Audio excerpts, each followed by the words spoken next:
Deep in the swamps of southern Louisiana, there's a creature that stalks its prey in the dark of night. This elusive and dangerous monster is known as the Rougarou. It's the Cajun variant of the werewolf with a few very critical differences. According to the lore, the Rougarou legend started in the 1600s when French settlers landed in the southern Louisiana bayou. In France, they had a very similar critter. It was called the loup-garou, French for werewolf. As the pioneers colonized into the Acadiana and greater New Orleans area of Louisiana, they brought their stories and legends with them.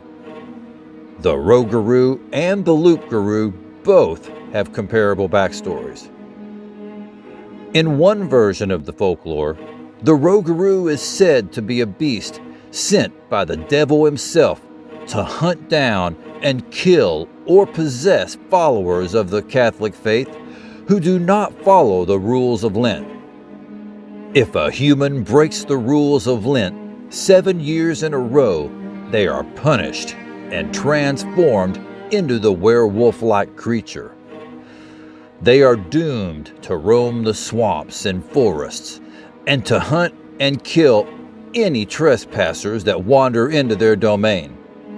Territorial much? A more sinister legend is known as the Curse of the Rougarou. In this horrifying nightmare of a tale, a human is cursed either by witchcraft or by the devil himself, and must continue being a Rougarou and keep it a secret for 101 days. After that, the curse is then transferred to the very next person bitten, and the original host of the Rougarou continues to live a normal life. Well, as normal as can be after being a werewolf for like 3.5 months. One of the more frightening and dangerous differences between the Rougarou and the werewolf is the Rougarou can turn into a werewolf at any time it wants, day or night, and it doesn't have to be a full moon. The lore says the Rougarou has the body of a trim but muscular man and the head of a wolf with glowing red eyes. I think I've seen this guy at the gym. They also have superhuman strength and speed. According to the elders of the area, if you get scratched or bitten by one, you will turn into a Rougarou, just like a werewolf. While they're in human form, they appear to be stricken with a severe sickness, weak, and timid of human interaction. In the Rougarou form, the monster is always on the prowl for victims to satisfy its bloodlust.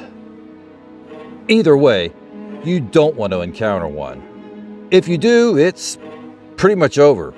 You're dead.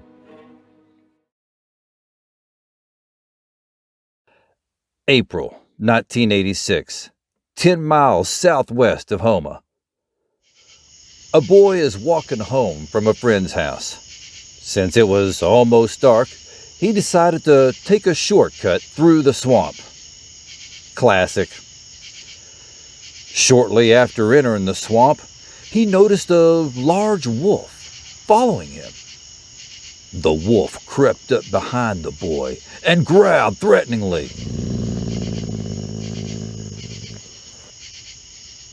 The boy threw a stick at it. It backed off for a little bit, then came back. You're going to need a bigger stick.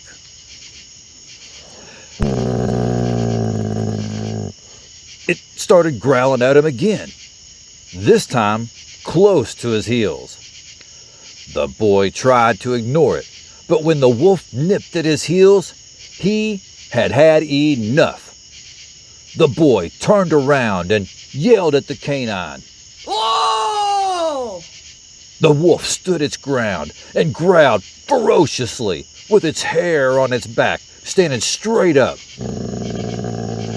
Feeling he was in danger, the boy pulled out his knife and swiped at the beast. The predator jumped back quickly, but it was still snarling and growling, with drool dripping off its teeth.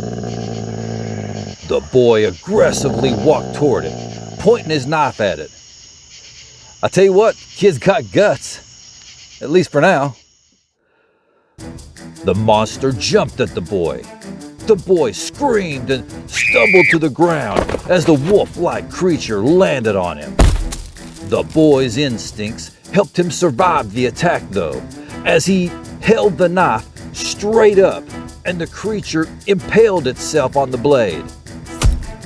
The monster was still viciously biting and snapping at the boy's face. With one hand on the wolf's neck and one hand on the knife, the boy sliced the creature's torso up, and its guts spilled out on the boy's chest. The Rougarou then turned back into a human man, telling the boy he had sold his soul to the devil, and that's how he ended up a Rougarou. Before dying, he urged the boy to stay silent about their encounter. Even I know that's not going to happen. But the boy, being too young and too excited about defeating the beast during the standoff, could not keep it a secret. Soon after, the boy started disappearing at night, eventually completely turning into a Rougarou, never to be seen again. October 2001, just outside of Jean Lafitte. A man and his wife were driving home after seeing a movie. During the long, desolate drive through the swamp, a large wolf jumped from the brush and ran in front of their car. With a loud thud, their car hit the animal. The man immediately stopped and got out to check on the wayward critter. He looked around but couldn't find it. Uh-oh, that ain't good. After some coaxing from his wife, he got back into the car to continue on. As he put the car in drive to leave, the monstrous wolf rammed its head into the driver's door, rocking the car up on two wheels for a second. As the car crashed back down, the Rougarou snarled, scratched, and bit at the window. His wife screamed, "Go, go, go!" He plunged the gas pedal to the floor and screeched away, leaving a fog of smoke behind. Tonight on the Dukes. When he got home, he tried to get out to inspect the damage to his vehicle. The door was caved in so bad, he couldn't open the driver's door or roll the window down. Been there. He scooted across to the passenger side and got out on that side. Blood splatter and deep scratch marks dotted the driver's door. Some hair was stuck in the creases of the sheet metal. They reported the incident to the sheriff. The sheriff had local animal control look for the creature, but they found nothing. The hair provided by the couple for analysis was deemed to be from a wolf of unknown origin. July 2008, 15 miles east of Killian. John and Carl were deer hunting in the swamp deep in the bayou. They were in two different deer stands about 50 yards apart. That's kind of close together for deer hunting, but whatever, I'll let it slide. After a long wait in the stand, Carl heard some movement below. As he sighted through the scope, he saw a large wolf walking on its hind legs. "What the fuck?" he said to himself. He quietly tracked it for a minute or so. "Blow it away, dude!" It was extremely hot, and sweat dripped down onto the scope lens and blurred it out. He wiped off the lens and tried to relocate the monster, but it was gone. He couldn't find it. Ah! Suddenly, he heard John scream from the other deer stand, followed by a gunshot. He turned towards John's stand. John was standing up and aiming almost straight down at the ground below. John fired again. Carl looked at the area John was looking. He saw the monstrous creature approaching the tree John was in. It slammed its shoulder into the tree, jolting it wildly. The tree shook so hard, John lost his balance and fell from the tree, like shaking an apple out of a tree. The werewolf pounced on John and started ripping at his chest with its huge claws. John screamed in agony. "Come on, Carl, help him!" Carl centered the crosshairs on the monster's back and fired. The beast howled loudly and quickly vanished into the darkness. Yeah, fucker didn't like that. John was bloody and moaning in distress. Carl dropped his rifle to the ground and slid down the tree like a giant pole. He jumped down to his knees beside John.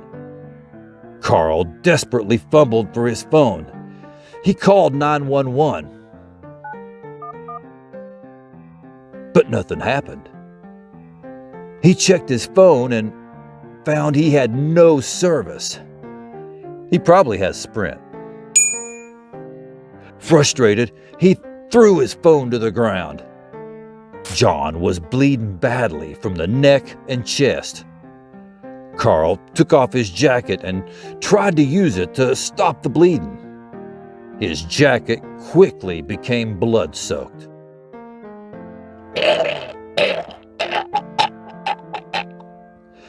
John gurgled his last breath and went limp.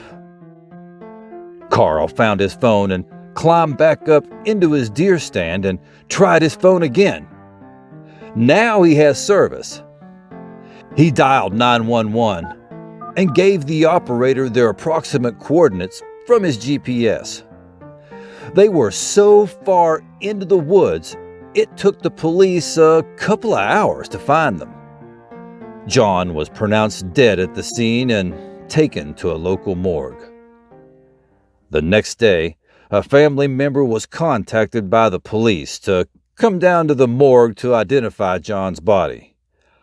When they arrived, the medical examiner told them that when he arrived earlier, the front door was smashed open from the inside, and John was no longer there. The family member looked at the table where John's body once was. Blood streaks were randomly splattered on the walls. Several bloody round splotches were on the inside of the door, and it had been clearly pounded on from the inside. Shit! A missing body report was done, and an investigation ensued. After weeks of probing and turning up no evidence, the search was called off. John or his body were never seen again. September 2016, 5 miles south of Morgan City. Henry has a small farm located just outside of the swamp. One morning, while checking on his chickens, not choking them, he noticed the enclosure was torn down in one area. When he got a closer look at it, he noticed some coarse hair stuck in the wire. Thinking it was probably just another predator looking for an easy meal, he continued toward the hen house. When he got there, all of his chickens were dead and drained of blood. At first, he thought it might have been a bear or a wolf, except they wouldn't have left fresh meat behind like that. And bear and wolf aren't known for vampirism. The next morning, while feeding his goats, he found one of them dead. Its neck had been chewed out completely, and its stomach had 4 8-inch long slices down it. But there was no blood anywhere. He decided to try and trap whatever it was that was killing his livestock. Between the animal pens and the swamp, he dug an 8-foot deep tiger pit with several 3-foot wooden spikes sticking out the bottom. He covered it in tree branches. Just don't forget where it is.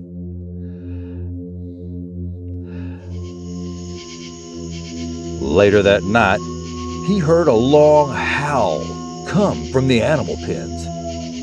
He knew the bloodsucker was near his animals. He quickly jumped out of bed, grabbed his gun, and dashed out toward the barn. The howling continued, but started sounding weaker and fading. Feeling sure he had snared it and it was either a dog or a wolf of some kind, he picked up the pace. When he arrived, he found a naked man laying in the bottom of the pit with 2 pikes impaling his torso. His body was still twitching uncontrollably, while blood squirted out all over the walls of the pit. He called the police and nervously waited. When the police arrived, they processed the scene, removed the body, and took it to the county morgue. They later identified the man as someone who was reported missing 2 years ago while hiking along a nature trail through the swamp. At least he helped them figure out a missing persons case. February 2020, inside the Atchafalaya Delta Wildlife Management Area.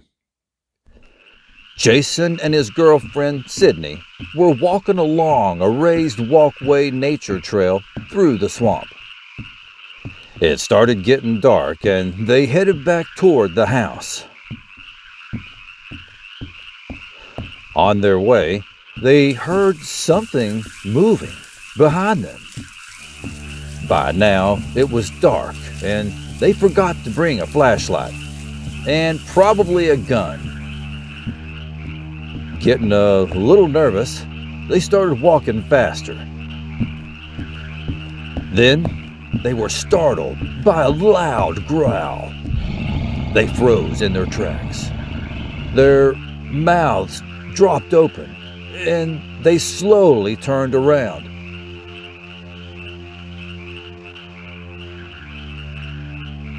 Behind them stood a 7-foot-tall, colossal wolf, balancing on its back legs with glowing red eyes. Jason started digging in his pocket nervously for anything to defend himself, like a gun or a bazooka. He pulled his hand out and all he had was a handful of coins. The beast lurched toward them. Sydney took off running, screaming at the top of her lungs. Jason dropped the coins on the walkway and followed Sydney. They both ran full speed away from the monster. All you saw was assholes and elbows. It started to give chase, but stopped where they had been standing. Out of breath, Jason and Sydney stopped and looked back at the creature. What? Keep running! I guess Darwin was wrong. It had taken a keen interest in the coins Jason had dropped. It looked like it was trying to count them, but seemed to be having problems with it. Like it had lost count and had to start over. They didn't wait around for it to figure it out. Eventually, they made it back to their car safely and sped off. They got lucky. These are a small sample of the horrifying encounters folks have had with this terrifying cryptid. Is it a cursed human? Or is it an unknown species of wolf? Either way, you do not want to encounter one of these things. If you do decide to wander in the swamp for whatever reason, be sure to have at least 13 coins in your pocket, a gun, and a good set of running shoes.